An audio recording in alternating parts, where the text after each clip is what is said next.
gonna be good. So like you know you should.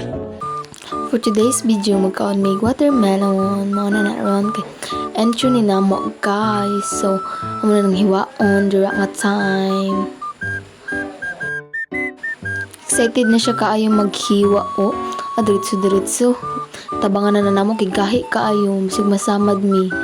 Then, una na nagpili na mi. Then, amo napilian is sa pikas. So, pag napilian naman namo, so amo na nang hiwaon ron. So, gihiwa na kay excited na kaayo kung mga igagaw mo kaon anong watermelon. Then, di ra kaon mag-challenge siya mi karon nga day. Din mayang pag yun ng camera. Ang tawa na aron o diba? God. Kaya yung mag-video kay post mali. Sorry, first time nag-vlog ang mga kids.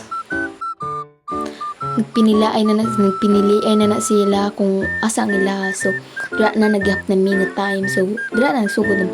Gusto yung makaon nagurot sa watermelon as, with daog.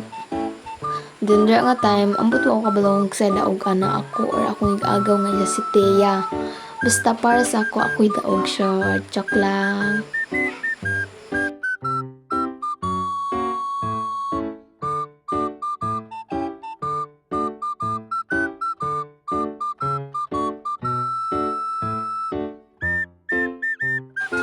Then dira human naman among one round. First round pa na namo pero na pa may second o third. Wait lang ninyo, nagihiwa na namo na ng second. Pang second, gamay-gamay lang.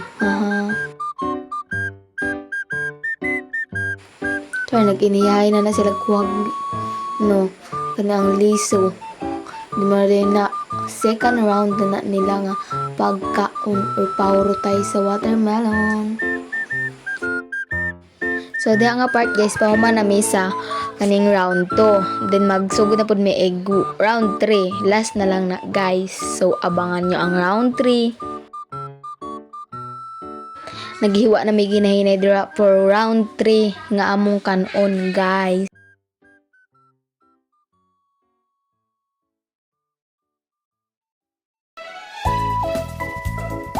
So, dira nga part, nag-start na mi og kaning round 3.